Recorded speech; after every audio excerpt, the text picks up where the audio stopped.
नमस्कार स्टूडेंट्स। आज की क्लास में आपका स्वागत है।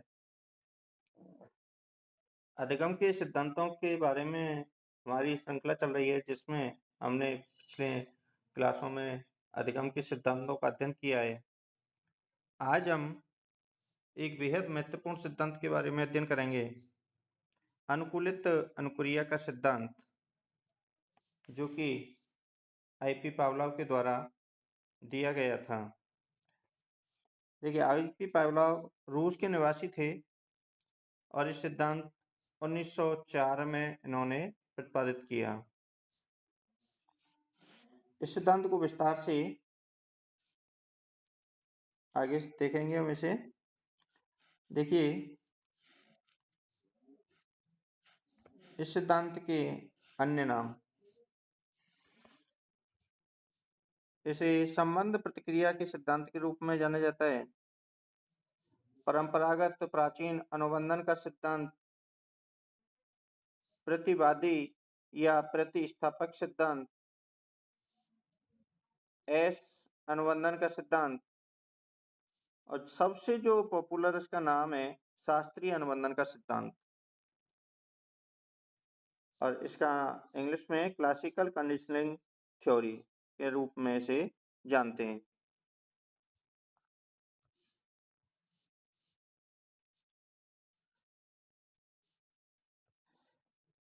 देखिए, जो पावलोव हैं, ये मनोवैज्ञानिक नहीं थे, बल्कि एक शरीर विज्ञानी थे, एक चिकित्सक थे, और इन्हें पाचन क्रिया के प्रयोग के लिए इन्हें नोबेल पुरस्कार से सम्मानित किया गया। ऐसे पहले अधिगम सिद्धांत देने वाले थे जिन्हें नोबेल पुरस्कार से सम्मानित किया गया। अनुबंध पिता के अनुबंध अनुबंध के गोचर के रूप में इन्हें माना जाता है। सीखना एक अनुकूलित अनुक्रिया है, पावलोव के द्वारा स्टेटमेंट दिया गया। इन्होंने जो प्रयोग अपना किया था वो कुत्ते पर किया गया था। कुत्ते की लार ग्रंथि का ऑपरेशन किया था। देखिए, इस प्रकार से इन्होंने प्रयोग किया था।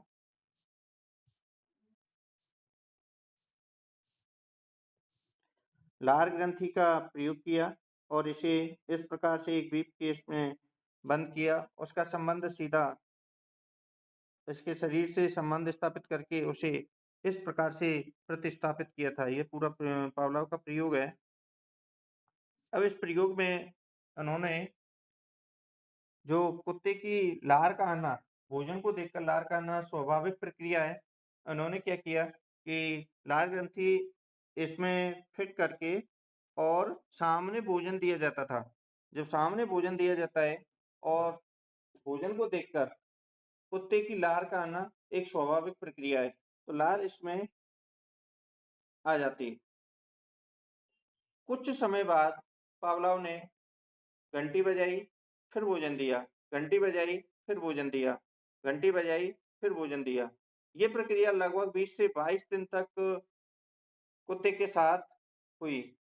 अब कुत्ते का जो अनुबंध है, लार का आना, भोजन के साथ साथ घंटी के साथ भी हो गया था। अर्थात एक समय में पावलोव ने केवल घंटी बजाई और भोजन नहीं दिया, फिर भी कुत्ते की लार आ गई। अतः कुत्ते की लार का संबंध उस घंटी से हो गया, जो कि एक स्वाभाविक अनानुबंधित कृत्रिम प्रक्रिया थी।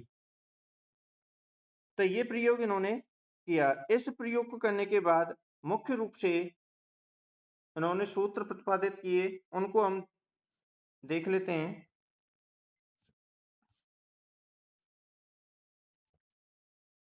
देखिए, प्रयोग से पूर्व अगर हम जाने तो अनानुबंधित उद्दीपक क्या होता है? अनकंडीशनल स्टिमुलस, अनानुबंधित उद्दीपक, जो कि मूल उद्दीपक होता है, प्राकृतिक उद्दीपक होता है, जिसे देखकर एक प्राकृतिक प्रक्रिया होती है। अतः ये क्या होगा? भोजन।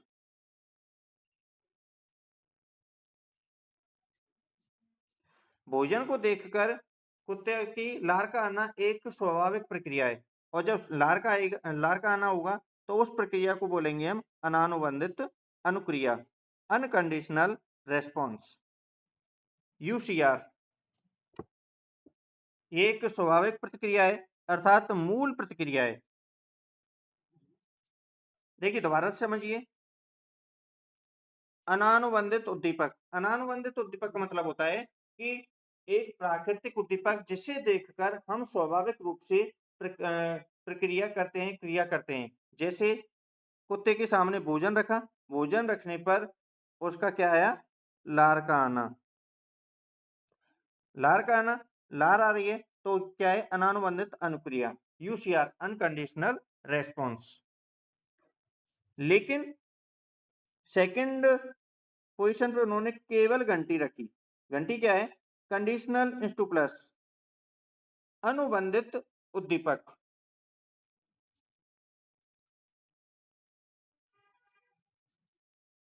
अनुबंधित उद्दीपक। अगर हम केवल घंटी बजा रहे हैं, क्या कुत्ते की लार आएगी? कोई लार नहीं आएगी, कोई क्रिया नहीं होगी। तो ये क्या है? सी आर, कंडीशनल रेस्पॉन्स, कुछ भी नहीं होगा। ये दो प्रक्रिया प्रयोग से पूर्व हुई।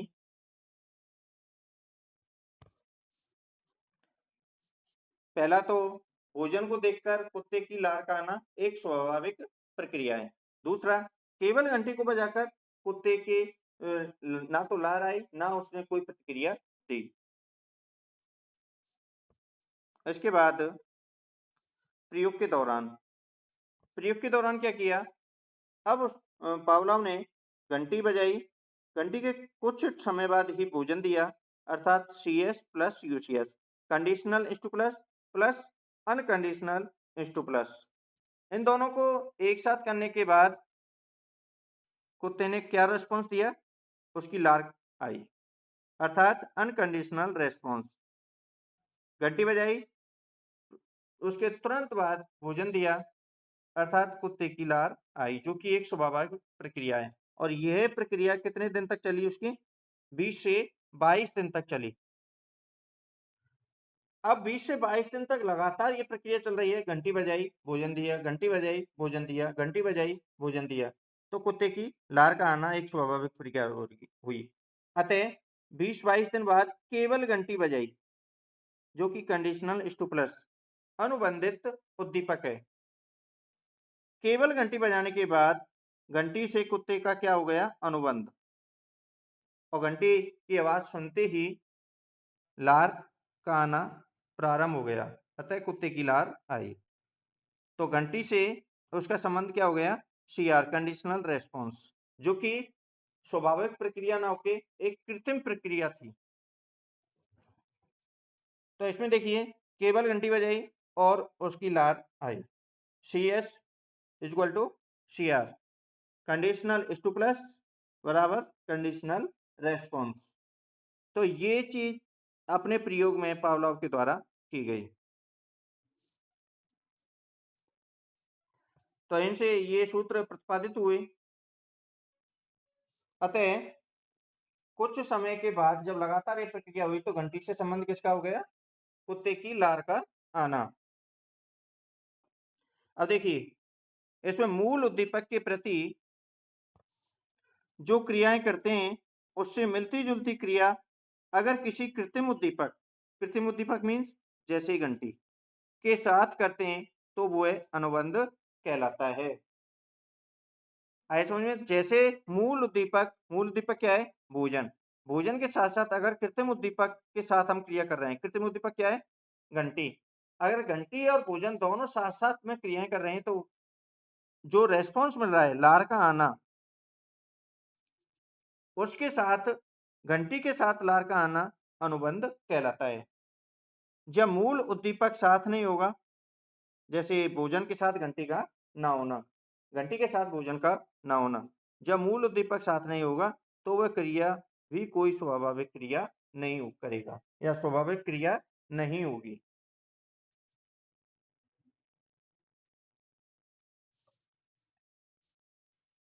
इस सिद्धांत के महत्वपूर्ण नियम। अब ये सिद्धांत प्रयोग करने के बाद महत्वपूर्ण नियम प्रतिपादित किए। अब महत्वपूर्ण नियम कौन कौन से हैं? पहला नियम है उत्तेजना का नियम। उत्तेजना का नियम क्या कहता है कि मूल उद्दीपक क्या है? भोजन से पहले कृत्रिम उद्दीपक क्या है?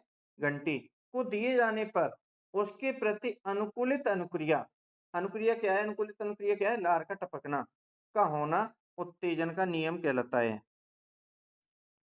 आए समझ में?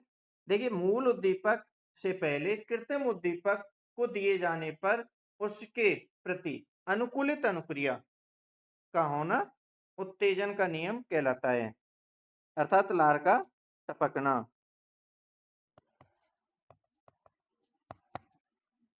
इसके बाद आंतरिक अवरोध का नियम। आंतरिक अवरोध का नियम क्या है? जब लगातार CS मीन्स कंडीशनल स्टिमुलस, और कंडीशनल स्टिमुलस क्या है? घंटी। अर्थात जब लगातार घंटी को हम दे रहे हैं तो कुछ समय बाद CR means conditional response means लार का आना बंद हो जाता है। अर्थात जब हम लगातार केवल घंटी बजा रहे हैं, भोजन नहीं दे रहे, केवल घंटी बजा रहे हैं, एक बार तो उसका अनुबंधन हो गया घंटी के साथ, उसे पता है भोजन आएगा तो लार आ रही है। लेकिन जब ये प्रक्रिया लगातार चल रही है, केवल घंटी बजाई जा रही है और लार का आना ये एक निश्चित समय के लिए होगा और कुछ समय के बाद फिर बंद हो जाएगा, तो वह आंतरिक अवरोध का नियम कहलाता है, अर्थात उसका विलोप हो जाएगा।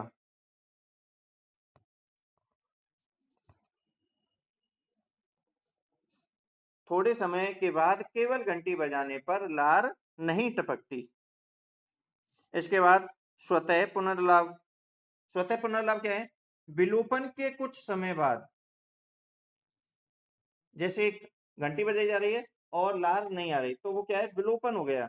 विलोपन के कुछ समय बाद कुत्ते के सामने CS मीन्स घंटी रखी जाती है तो कुत्ता पुनः या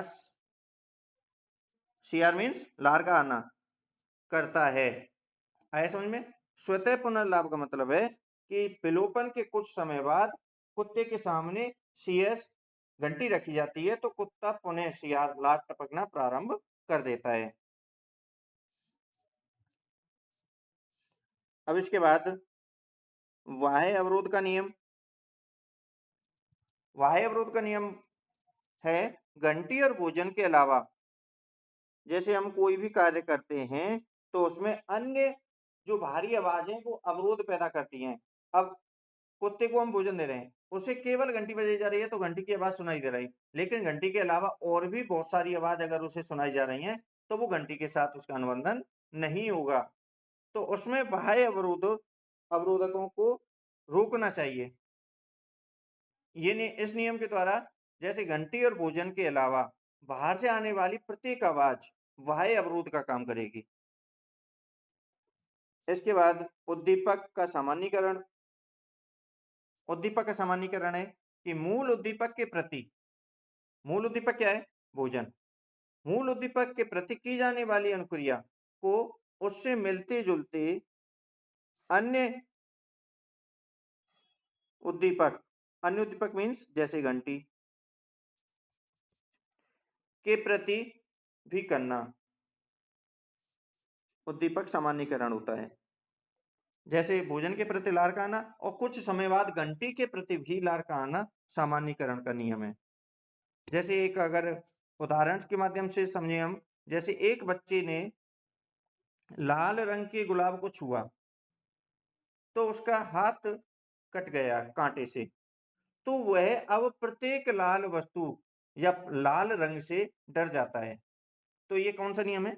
उद्दीपक सामान्यीकरण का।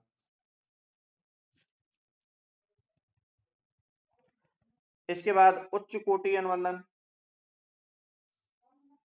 उच्च कोटि अनुबंधन क्या है कि कृत्रिम उद्दीपक क्या है? घंटी से पहले की परिस्थिति के प्रति भी अनुक्रिया का प्रारंभ होना उच्च कोटि अनुबंधन कहलाता है। आया समझ में? जैसे इसमें प्रति की अनुक्रिया कृत्रिम उद्दीपक घंटी से पहले की परिस्थिति के प्रति की अनुक्रिया का प्रारंभ होना उच्च कोटि अनुबंधन है।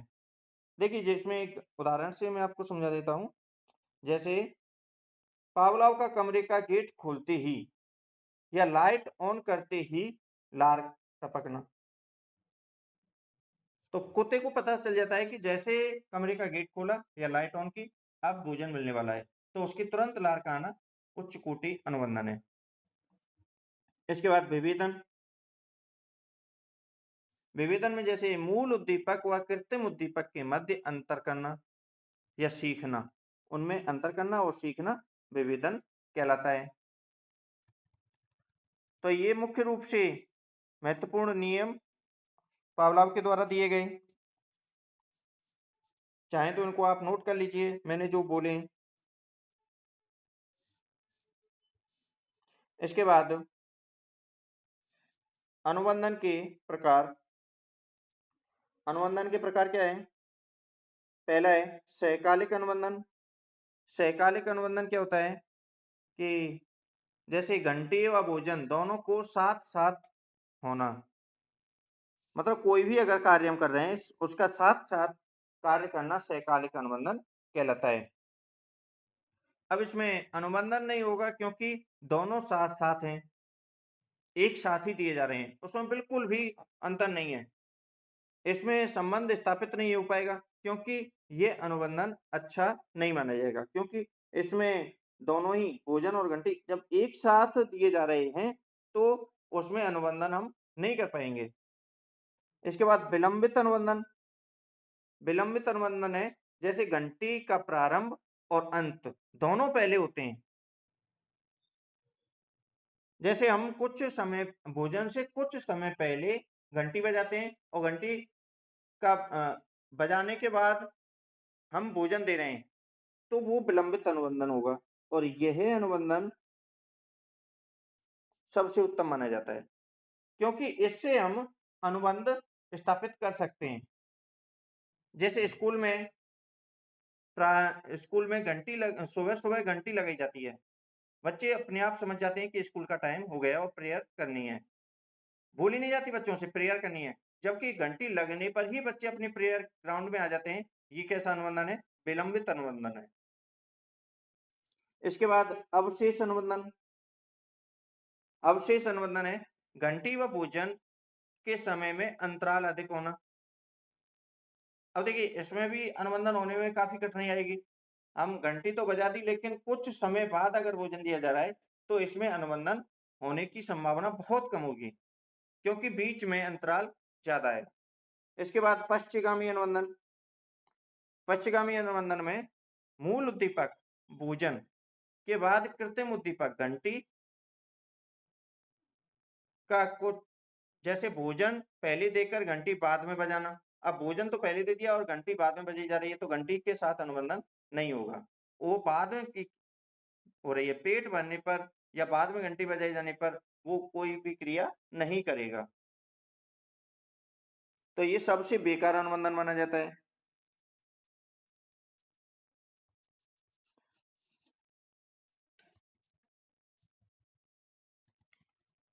अब देखिए इसमें अनुबंधन को प्रभावित करने वाले कारक किस किस से प्रभावित होता है? अनुबंधन को प्रभावित करने वाले कारक, पहला है प्रेरक का प्रभाव। प्रेरक क्या होता है? जिसके कारण क्रियाएं करवाई जाती हैं, की जाती हैं। जैसे अगर हम भोजन के लिए सर्च कर रहे हैं, भोजन ढूंढ रहे हैं, तो भोजन किस लिए ढूंढ रहे हैं? क्योंकि हमें भूख है। इसमें भूख क्या है? प्रेरक का काम करेगी। अप्रेरक का प्रभाव। अप्रेरक का प्रभाव में जैसे भूख का प्रभाव। अब इसमें प्रेरक क्या है? भूख। और जबकि कुत्ता भूखा होगा तभी लार आएगी, तभी वो क्या करेगा? भोजन प्राप्त करने की कोशिश करेगा। इसके बाद उत्तेजकों का निकट संबंध। उत्तेजकों का निकट संबंध मीन्स जैसे घंटी और भोजन के समय में अंतराल सही होना। अब देखिए हम घंटी और भोजन के बीच में जो हमारा 5 से 10 सेकंड का समय है, 5 सेकंड का समय, अगर ये फिक्स समय रहेगा तभी हमारा अनुबंधन हो पाएगा। अगर समय हम पहले कम कर देते हैं, फिर बढ़ा देते हैं, फिर कम कर देते हैं, तो हम सही ढंग से अनुबंधन नहीं कर पाएँगे। तो ये क्या है? उत्तेजकों का निकट संबंध। अब इसके बाद उत्तेजकों की आवृत्ति। उत्तेजकों की आवृत्ति क्या होती है कि हम किसी भी कार्य को बार-बार अगर कर रहे हैं और निश्चित समय के अनुसार कर रहे हैं, जैसे 22 दिन तक बार-बार किया गया, तभी अनुबंधन हुआ, अन्यथा अनुबंधन नहीं होता। एक ही प्रकार से बार-बार करना। इसके बाद नियंत्रित वातावरण। अब नियंत्रित वातावरण में केवल घंटी की ही आवाज़ होना, बाकी की कोई भी आवाज़ नहीं होना। जैसे हम कोई भी अगर कार्य कर रहे हैं, तो उसमें अगर बाहरी आवाज़ आएगी, तो उससे हम अनुबंधन नहीं कर पाएँगे। केवल अगर घंटी के साथ अनुबंधन कर रहे हैं, तो केवल घंटी की ही आवाज़ आनी चाहिए, बाकी की कोई भी आवाज़ नहीं आनी चाहिए। इसके बाद मानसिक स्वास्थ्य। अब मानसिक स्वास्थ्य में हम जिसके साथ अनुबंधन कर रहे हैं, उसका मानसिक स्वास्थ्य सही होना बहुत आवश्यक है। क्योंकि जैसे हमने कुत्ते के साथ अगर अनुबंधन किया है, तो कोई ऐसा कुत्ता हो जैसे हड़काया हुआ कुत्ता हो, पागल कुत्ता हो, हम उसका अनुबंधन नहीं कर सकते। इसके बाद लिंग का प्रभाव। अब लिंग के प्रभाव में जैसे लड़कियां लड़कों की अपेक्षा जल्दी अनुबंधन कर लेती हैं। बुद्धि का प्रभाव। मंदबुद्धि बालक जल्दी अनुबंधन करते हैं। जबकि आयु का प्रभाव, छोटे बच्चे जल्दी अनुबंधन करते हैं। उन्हें हर जगह पर दोस्तों का साथ मिल जाता है और जैसे उनको हम चाहते हैं, वैसे अनुबंधन कर सकते हैं। सहचर्य नियम का प्रभाव। सहचर्य नियम के प्रभाव में जैसे किसी स्थिति में किए गए व्यवहार को किसी समय पर दूसरी स्थिति में उसी व्यवहार को दोहराने की स्थिति सहचर्य व्यवहार के अंतर्गत आती है।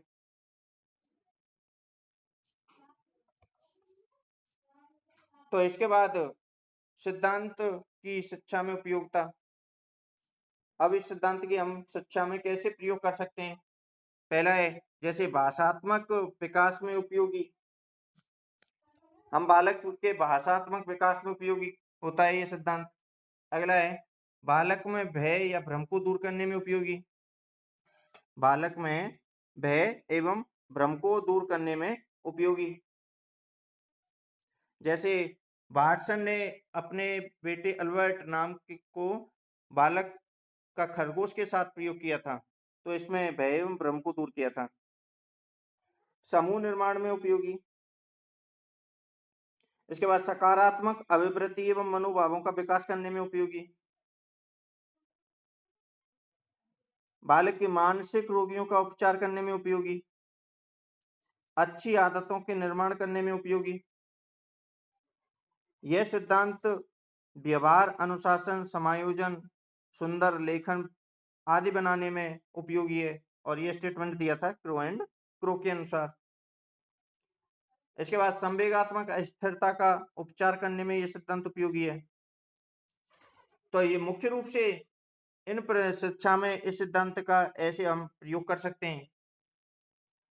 तो आज की हमने क्लास में अनुकूलित अनुक्रिया के सिद्धांत को विस्तार से पढ़ा है।